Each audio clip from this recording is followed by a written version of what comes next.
Hello and welcome to the show. We start this week's FailRace episode with Danger Man on GTA 5, and we are learning a little bit about, well, kind of David versus Goliath. We have a big off-road truck versus a sports car, and it turns out in the great push of war, well, in this case it actually become more of a carry, the sports car is the victor, managing to drive the truck into the ocean. Actually a really, really good carry. I love the spinning of the wheels of the truck when it realises what's about to happen and cannot do anything about it.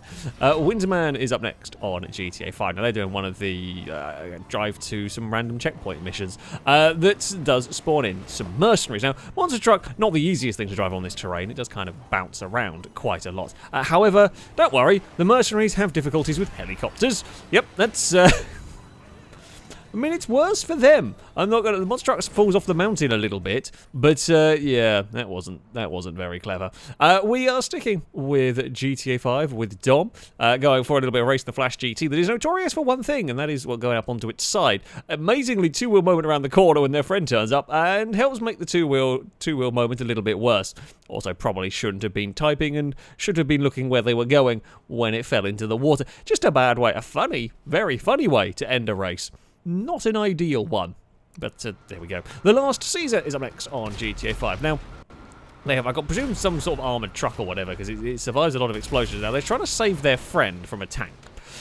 So, by parking the truck in such a way the barrel can't move, I mean, the theory is pretty sound. However, physics gets a little bit confused, and now we're just doing a tango between a tank and a truck, and the friend gets killed anyway, I think, by some of the soldiers on the ground, I presume, at least. I mean, they have blocked the tank, and now we're just going to do sort of a slow spin. The tank doesn't really know what to do, and I can't say I blame it particularly. There is a lot of bullets going on towards the truck from the various trucks, and the fun is ruined when another tank turns up. This thing is bloody strong, whatever it is.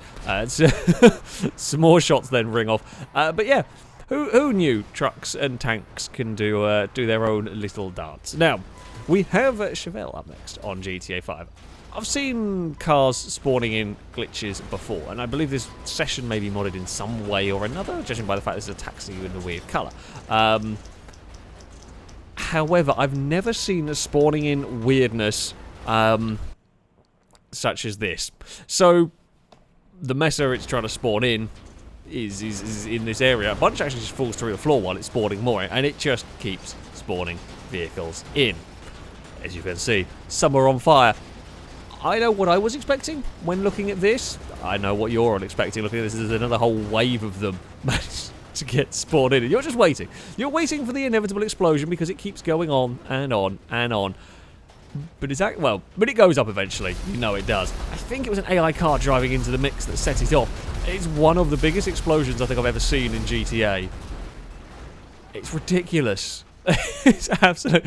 It looks like a scene out of a disaster film right there, and a few more are going to go up as well, you know, just for good measure. That is so many flaming jeeps right there. That's and it's still going to continue. We sort of have a playing on a wanted level despite doing nothing in this, just happened to be parked next to an explosion. Why not? Wobblier guide on F1 2017, and the safety car is doing not safe things, managing to take up 2 cars ahead of the Red Bull we're riding on board with. That's then dead. A Renault a little bit further back. Well, I mean, they should be slowing down for the safety car first of all, but it does not help when it's weaving about all over. Obviously, the games forgot to call it in, and the cars don't think it's there, and the next Renault just goes straight into the back of it. It's all quite a big mess. It's not the first time we've seen safety car madness, and, well, it's not the last, because it happens in the next clip, Steel Guns, on F1 22. This one's even weirder, because this is a safety car that's only affecting some people, and not everybody. As you can see, up ahead is a safety car, but the player we're riding on board with is unaffected by it. It's 2 cars that are affected by it, and there's a McLaren and a Ferrari stuck in ghost mode inside of each other, which is a bit weird. And yeah, the player we're with, it just is not affected by this. They don't have to slow down for it. In fact, they can drive up alongside it and overtake it, and it doesn't really matter. You can even bump into it if you want, and are instantly disqualified. Yeah. Of all the safety car weird glitches, this is actually one of the weirdest one I've seen. Because it then does release the Ferrari from all of this, but doesn't release the McLaren. So, Oh, yeah, that's definitely what you need. And then we move on to Test Drive Unlimited 2 for our next clip. Everything going all right in the Lancia when, I mean, trying to jump across the curb is enough to send the car into it. It's such a violent spin. Well parked, also between the wall and the sign in that one. But everything was going fine. Just clipped the curb, obviously a bit wrong, and the physics freaked out and just decided, you know what, the car should spin sort of 180 immediately, and wonderfully parked, that one. You couldn't do that one better if you tried whatsoever. But yeah, it's a mean bit of curb in a different way. Normally curbs roll cars. Zack Attack is up next on Warp Thunder, wondering if it'll roll, and the answer is yes. I don't know what this is.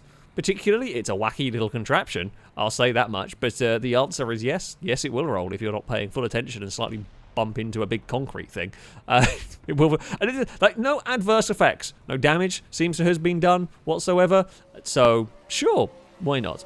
Empty Place is up next on R Factor 2 with, I mean, very apt, seeing as I believe it is the Gold Coast this weekend. Hopefully goes a little bit better than this. Too much speed into the chicane, and the Mustang's gone for a very big tumble. Yeah, that's a nasty chicane. The curbs are mean, and sure enough, that's a big old accident. Forest Archer is up next on Beam NG Drive, and they've got the bowline done by the looks of it, a rather fast one. Of course, on Beam, when you are going quickly, if you make a little bit of a mistake, things go wrong, and they go wrong spectacularly, sure enough. Too much speed, can't stop it in time, and we're into the fence. It's not quite a car flag, but I tell you what, it's a hell of a automotive monument right there in the fence. Oh, and then finally, we have got Principled Foe on SnowRunner. And I know what you're expecting. I know what we're all expecting when it comes to a SnowRunner clip, but no, this one actually makes a bit more sense. Going downhill ends up going a bit too fast in a game with quite floaty handling, and sure enough, the truck digs in and bounces and rolls and tumbles its way downhill until it is perfectly parked on its nose. Another wonderful parking job. right there. Oh, too much speed, a bit top-heavier truck and a big hill. Ends predictably badly, but very spectacularly and all that. But there we go. That is going to be it for this episode. As ever, if you have clips you'd like to submit to this series, you can via a Google form. There'll be a link to it in the description. All the rules and how it works can be found on there. That, though, is going to be it from me. Thank you all very much for watching, and until next time, goodbye.